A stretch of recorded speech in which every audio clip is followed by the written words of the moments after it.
Hello وینڈا، السلام علیکم۔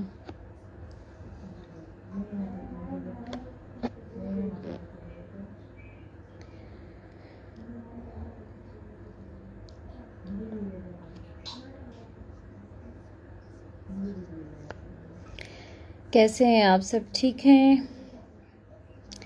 دل بہت زیادہ اداس تھا۔ فیس بک کے تھرو بھی لائیو آئی ہوں، اب سوچا انسٹا کے تھرو بھی لائیو آ جاؤں۔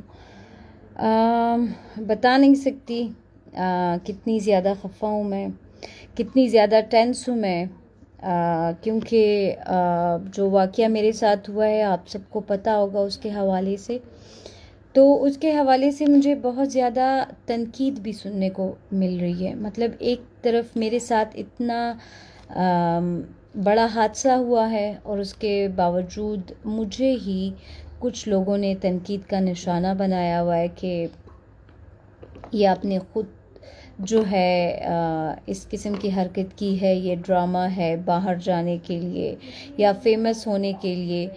تو میں ان سے یہ کہنا چاہوں گی کہ میں نے مین اسٹریم میڈیا میں کام کیا ہے، مجھے فیمس ہونے کے لیے اتنی چیپ حرکت اور اتنی خطرناک حرکت کرنے کی کوئی ضرورت نہیں تھی۔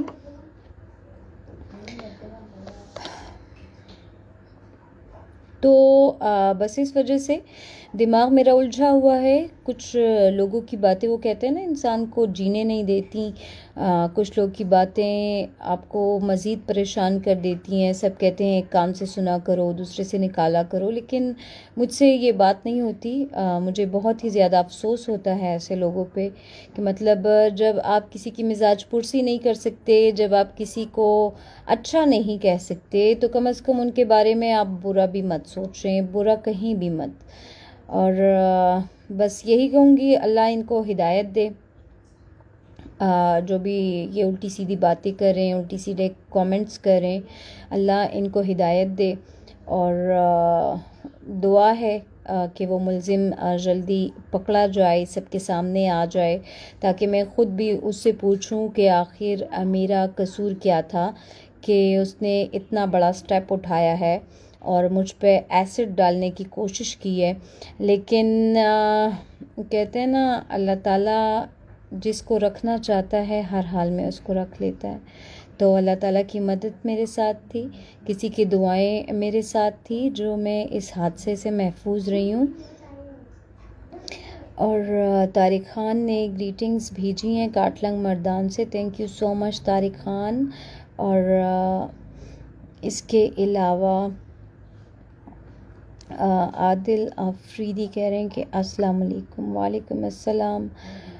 اور میں ایک سوال جو میرے ذہن میں بار بار یہ آتا ہے وہ یہ ہے کہ یہ جو لوگ کامنٹس کر رہے ہیں، جو لوگ باتیں کر رہے ہیں کہ ذکیہ نے جو ہے یہ جان بوجھ کے یہ حرکت کی ہے، یہ سارا پری پلان تھا، یہ سارا ڈرامہ تھا، تو میں ان سے یہی سوال کروں گی کہ اگر اس حادثے سے مجھے نقصان پہنچاتا تو پھر ان کی کیا ری ایکشن ہوتے؟ کیا وہ پھر افسوس کے لیے بیٹھے ہوتے؟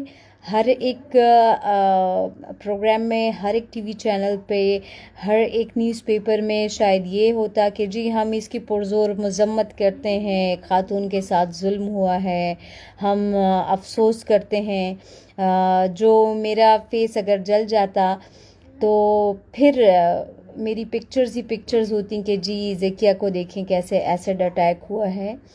تو مجھے بہت چھوٹی سوچ کے لوگ لگتے ہیں یہ۔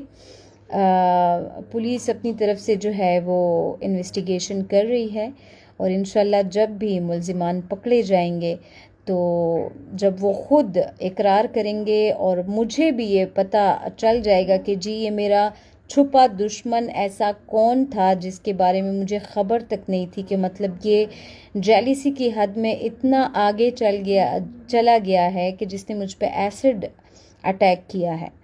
تو میں خود بھی اس سے سننا چاہتی ہوں، میں خود بھی اس کو دیکھنا چاہتی ہوں کہ یہ کون تھا اور اس نے کیوں یہ حرکت کی ہے اور کس کے کہنے پہ کی ہے، کیا کسی نے اس کو ہائر کیا تھا، یا اس کا کیا اس طرح سے دل آزاری ہوئی تھی، یا اس کی میرے ساتھ ایسی کیا دشمنی یا ایسی کیا ذاتیات تھیں کہ اس نے ایسی حرکت کی تھی۔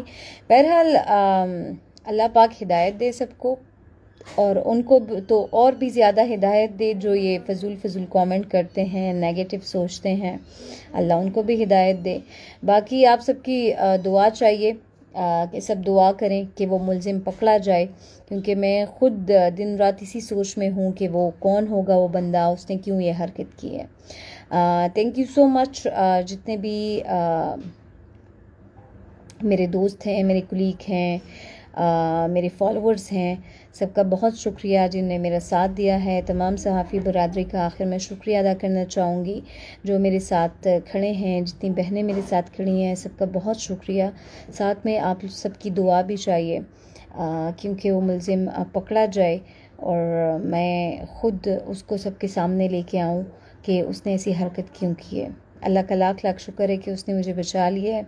اور باقی آپ سب کو یہی کہوں گی کہ جب آپ کسی کے بارے میں اچھا نہیں کہہ سکتے، کسی کی تعریف نہیں کر سکتے، تو پھر آپ اس کے بارے میں برا بھی مت کہیں۔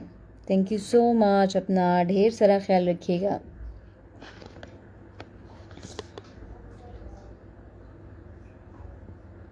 یہ اب آف کیسے ہوگا؟